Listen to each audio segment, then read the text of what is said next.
My fiancé said at the venue, "I want a destination wedding in Bora Bora. Tell your grandparents they can't come. They're too old to travel." My grandparents raised me. I said, "Let me think about it." Then I canceled the venue, threw a small ceremony with my grandparents officiating, and married someone else 6 months later. When she got the wedding announcement, original post, I, 31 male, was raised by my grandparents since I was 4. My mom passed from complications after a car accident, and my dad, well, he decided fatherhood wasn't really his vibe and dipped to start a new chapter with some woman he met at a bar. My grandparents didn't hesitate. They were in their late 50s, had just started thinking about retirement, and instead they got a traumatized 4-year-old who wet the bed and screamed in his sleep for 2 years straight. My grandfather taught me how to ride a bike, how to change a tire, how to shake a man's hand. My grandmother taught me how to cook, how to budget, how to sit with someone who's hurting without trying to fix it. They're the reason I'm a functioning adult. Full stop. So when I got engaged to my fiancée after 3 years of dating, the one thing I said from day one was, my grandparents are not optional. They walk me down the aisle. They sit front row. They're the reason any of this is happening. She said she understood. She said she loved that about me. She said, and I quote, "Your devotion to them is one of the reasons I fell in love with you." Cool. Remember that line. It ages like milk. We've been engaged for about 5 months. Wedding planning was a lot. I'm not going to pretend I was super involved in the aesthetic stuff. She wanted a certain vibe. I said go for it. But I was handling the budget because I'm an accountant and also because her spending impulses are, let's say, ambitious. We'd agreed on a $35,000 budget.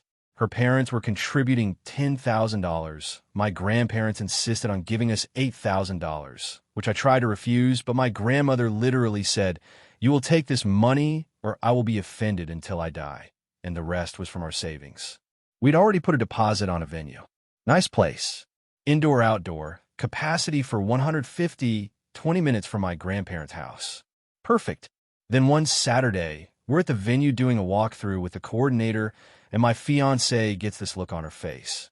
You know the look. The one where someone's about to say something they've been rehearsing in the shower for a week. She goes, "Babe, I've been thinking. What if we did a destination wedding instead? Like Bora Bora?" I laughed. Literally laughed. Because Bora Bora? On our budget? Ma'am. She didn't laugh. She pulled out her phone and showed me a Pinterest board with like 400 pins.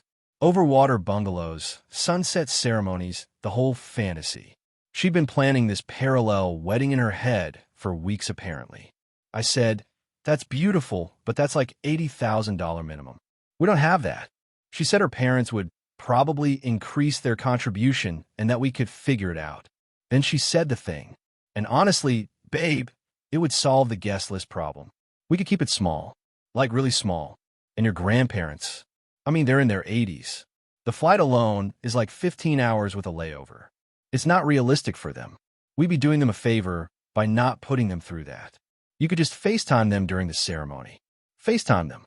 FaceTime them. I didn't say anything for a solid 10 seconds. The venue coordinator suddenly became very interested in her clipboard. I said, "Let me think about it." That's what I say when I'm so angry I can't trust my own mouth. My grandmother taught me that. When you're furious, buy yourself time. Anger makes you honest, but not always accurate. We drove home in silence. She kept glancing at me, and at one point she said, "You're not seriously mad about this, right? I'm trying to plan our dream wedding." I said, "Let me think about it." That night, I didn't sleep. I laid there running through every conversation we'd had about my grandparents, every time she'd smiled at them at Sunday dinner, every time she called my grandmother Gram, like she was part of the family. And I started seeing things differently. The way she'd sigh when I said we were going to their house again. The way she'd check her phone through my grandfather's stories. The way she'd suggested we scale back holiday visits because we need our own traditions. I wasn't just mad about Bora Bora. I was mad because I've been ignoring a pattern.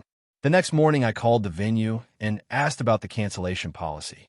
The coordinator told me we'd lose the $2,500 deposit, but could cancel without further penalty if we did it within the next 10 days. I canceled it that afternoon. I didn't tell my fiancé for 3 days. During those 3 days, She sent me Bora Bora resort links every single day. She created a shared Google Doc titled Our Dream Wedding with a budget breakdown that assumed her parents would give $25,000. They had offered $10,000, and she hadn't even asked them about more, and that my grandparents' $8,000 would go toward flights for us and her parents. Her parents. Using my grandparents' gift to fly her parents to Bora Bora while my grandparents watched on FaceTime. On day 3, I sat her down and said, I canceled the venue. Her face lit up. She literally gasped and said, Oh my God, are we doing Bora Bora? No, I canceled the venue because I'm canceling the wedding. I can't marry someone who would ask me to exclude the 2 people who raised me so she can take photos in an overwater bungalow. The conversation that followed was about 2 hours of her cycling through every stage of manipulation. Tears first, then bargaining. What if they come, but just to the reception part? Then anger. You're choosing 2 old people over our future. Then guilt. I've already told my friends. Do you know how embarrassing this is? The 2 old people line was the one that sealed it. Not because it was the worst thing she said, but because she said it so naturally. Like she'd thought it before. Many times. I moved out of our apartment that weekend. Stayed with my buddy from work for a few weeks until I found my own place. She kept my grandparents' $8,000 check, by the way. I'd already given it to her to hold for the wedding fund. I asked for it back. She said she'd already deposited it, and that it was for the wedding. And since I was the one breaking things off, she considered it hers. $8,000. My grandparents' money. Gone. That's where part 1 ends. I know this is already long, but trust me, it gets way more insane. Update 1, 3 weeks later. All right, y'all. I did not expect the first post to blow up like that. So, thank you for the support. Some of you were asking for an update, and honestly things have escalated in ways I couldn't have predicted. So here we go. First, the money. A lot of you told me to take her to small claims court for the $8,000. I talked to a lawyer buddy, and he said I could try, but it would be messy. The check was made out to both of us. She deposited it into her personal account, and she'd argue it was a gift for the wedding. He said I'd probably win, but it would cost me time and money and stress. My grandfather, when I told him what happened, just shook his head and said, that money bought you the truth about her. That's worth more than $8,000. I swear that man drops wisdom like he's being paperword. So I let it go. Not because she deserved to keep it, but because I didn't want to spend the next 6 months in court staring at her face. Now, here's where it gets spicy.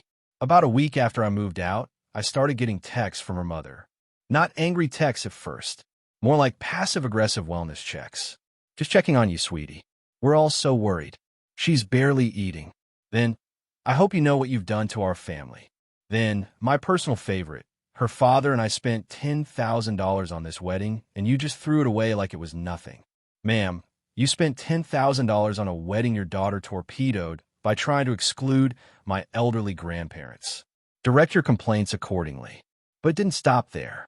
Her mother started calling my grandmother, telling her that I was making a huge mistake, that her daughter was the best thing that ever happened to me, and that my grandparents were being selfish by not encouraging me to work things out. My grandmother, God bless her, handled it with more grace than I would have. She said, Ma'am, my grandson makes his own decisions, and I trust every single one of them. Please don't call this number again. And then she blocked her. But here's the part that really got me. 2 weeks after the breakup, I found out through a mutual friend that my ex had been telling everyone a completely different story. According to her version, I had cold feet and couldn't handle the pressure of commitment. She told people I had intimacy issues and that she'd been trying to help me work through them. She never mentioned Bora Bora. She never mentioned my grandparents. She painted herself as this patient, loving woman who got blindsided by a man who couldn't grow up. When I heard that, I'll be honest, it stung. Because I have friends in that circle, people I've known for years, and some of them were buying it. I thought about posting the Google document, our dream wedding budget where she allocated my grandparents' money for her parents' flights. I thought about screenshotting every Bora Bora text, but my grandfather said something that stuck. People who know you don't need an explanation. People who don't know you won't believe one. So I said nothing publicly, but I did have quiet conversations with the friends who mattered. I showed them the texts. Every single one of them went silent, then said some version of, "Dude, I'm sorry, I had no idea." The mutual friend who told me about the fake story, she was furious. She'd been one of my ex's bridesmaids. Key word had been. She quietly stepped back from the friendship. Didn't make a scene. Just stopped being available. Now here's the part none of you are going to believe, but I swear on everything it's true. About 5 weeks after the breakup, I ran into someone at a friend's barbecue. A woman I'd actually gone to high school with, but hadn't seen in years. We'd been friendly back then, nothing more, just ran in the same circles. She'd moved away for college and had recently come back after ending a long-term relationship of her own. We talked for like 3 hours at that barbecue. Not flirting, just talking. About our grandparents. Hers had been a huge part of her life, too. Her grandmother had passed the year before, and she was still processing it. About failed relationships. About what we actually wanted versus what we thought we were supposed to want. I wasn't looking for anything. I was honestly still raw from the breakup. But something about talking to someone who just got it, who understood what it meant to be raised by grandparents, who didn't think it was weird that I went to Sunday dinner every week. It just clicked. We exchanged numbers. Started texting. Then calling. Then spending entire weekends together. It moved fast, I know. But here's the thing about getting out of the wrong relationship. You suddenly have perfect clarity about what the right one feels like. 3 months after that barbecue, I knew. And so did she. And before anyone comes at me, yes, I was sure. When you spend 3 years with someone who slowly reveals they don't respect the people who made you who you are, and then you meet someone who tears up when your grandfather tells a story of teaching you to ride a bike, you just know. Meanwhile, my ex was not handling things well.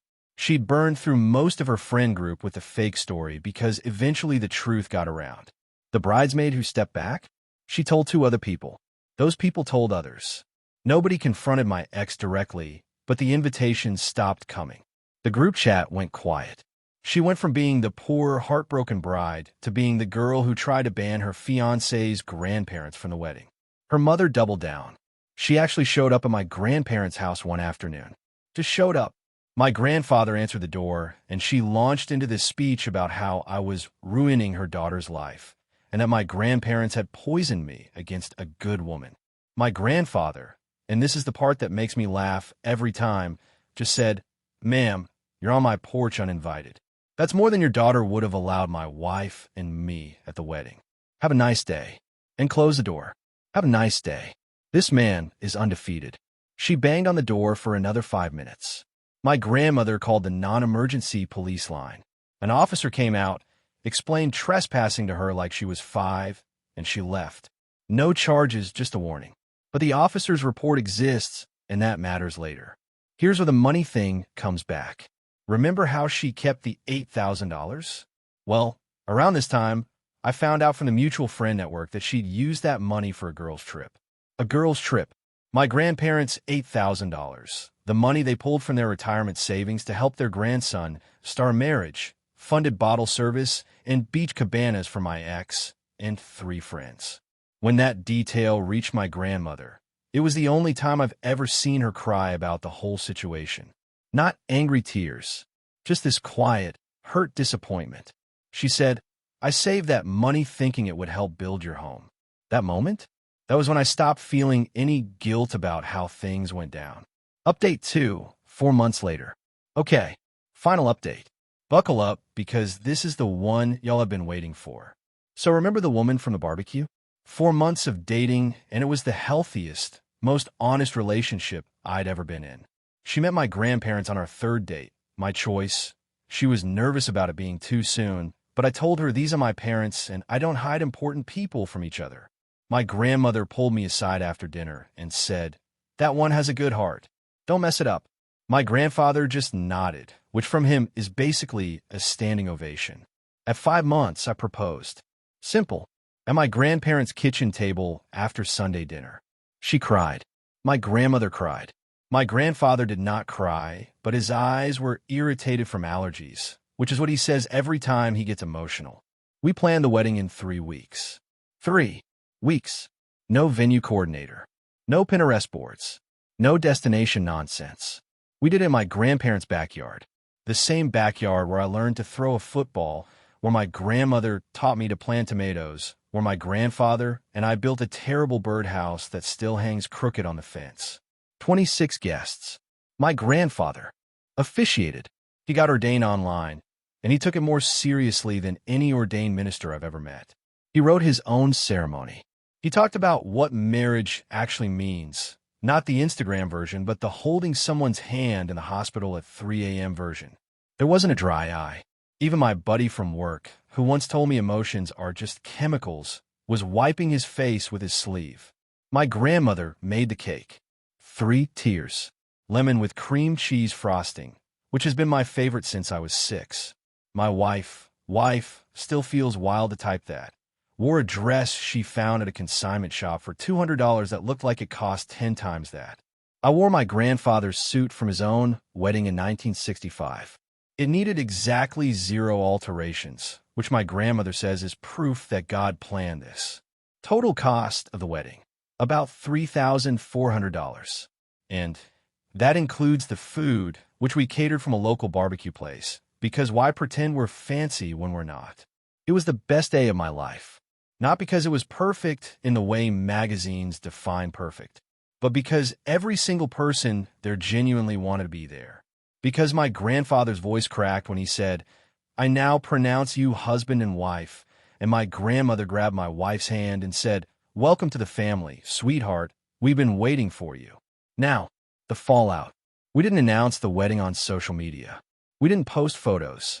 We told our close circle and left it at that. But my wife's cousin posted a single photo on her Instagram, just us cutting the cake, my grandparents in the background laughing, and tagged my wife. It took 11 days for that photo to reach my ex. I know because at 11:47 p.m. on a Tuesday, I got a text from an unknown number. It said, "You got married? In 6 months? Are you kidding me right now?" I didn't respond, but the text kept coming. "You spent 3 years with me and you couldn't commit. You meet some random girl and marry her in 5 months? Was this your plan the whole time? Were you cheating on me? You had your grandparents officiate? The same grandparents you said couldn't travel to Bora Bora? That last one. The lack of self-awareness was honestly breathtaking. She literally typed that out, read it back, and still hit send. The same grandparents you said couldn't travel. Ma'am, the issue was never that they couldn't travel. The issue was that you wanted to exclude them. They officiated my wedding from their own backyard. That was always the point. I show my wife the texts. She read them, looked at me, and said, she's still mad she lost the argument. Don't engage. So I didn't. Blocked the number. Then her mother texted me from her number. I hope you're proud of yourself. You've destroyed my daughter. She gave you the best years of her life, and you replaced her like she was nothing. The best years of her life. She's 29. Ma'am, your daughter has decades left. This isn't a telenovela. I blocked that number too, but it didn't stop. Over the next 2 weeks, I heard through various people that my ex was telling anyone who'd listen that I was a narcissist who'd been grooming my now wife while we were still together. That the whole breakup was orchestrated so I could be with someone else. That I'd used her for 3 years. The timeline didn't support any of this.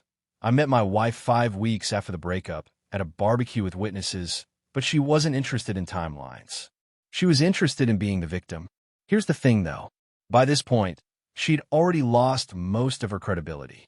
The real story had spread. People knew about Bora Bora. People knew about the 2 old people comment. People knew about the $8,000 girls trip and the trespassing incident at my grandparents' house. That police report made the rounds too, because the officer who responded happened to go to the same church as one of our mutual friends. Small world. Her social circle shrank considerably. Not because people were cruel about it, but because nobody wanted to be the next person she turned on. She'd shown a pattern. When things didn't go her way, she rewrote the story. People noticed. Last I heard, and this was a few weeks ago, she'd moved back in with her parents. Not because of financial hardship, but because, according to the same mutual friend network, she needed support. Her mother was apparently telling their extended family that I was an abusive ex, which is rich considering the only person who showed up uninvited to someone's home and had the police called on them was her. I don't feel good about how things ended for her. I want to be clear about that. I don't sit around celebrating someone else's downfall. But I also don't feel guilty. She made choices. She chose to disrespect the people who raised me. She chose to keep their money and spend it on a vacation. She chose to lie about what happened. She chose to have her mother harass my elderly grandparents. Every consequence she's facing grew directly from seeds she planted herself. As for me, I'm sitting in my grandparents' kitchen right now, typing this. My wife is in the living room, helping my grandmother organize her recipe binder. My grandfather is pretending to read the newspaper, but he's actually just watching them and smiling. The terrible birdhouse is still crooked on the fence outside. The lemon cake recipe is taped to the fridge. I almost married someone who wanted me to FaceTime my grandparents from Bora Bora. Instead, I married someone who's currently arguing with my grandmother about whether cardamom belongs in banana bread. It does, my wife is right, but I will never say this out loud because my grandmother's banana bread is a sacred institution in this house. That $8,000 my grandparents lost, my wife and I have been quietly putting money aside. By the end of next year, we're sending them on a cruise. My grandmother has always wanted to see Alaska. My grandfather says he doesn't care about glaciers, but I've seen him Google Alaska wildlife when he thinks nobody's looking. To everyone who followed this mess from the beginning, thank you. To everyone telling me I moved too fast with my wife, I hear you. But sometimes you spend years going slow with the wrong person, and then the right person shows up and the pace just makes sense.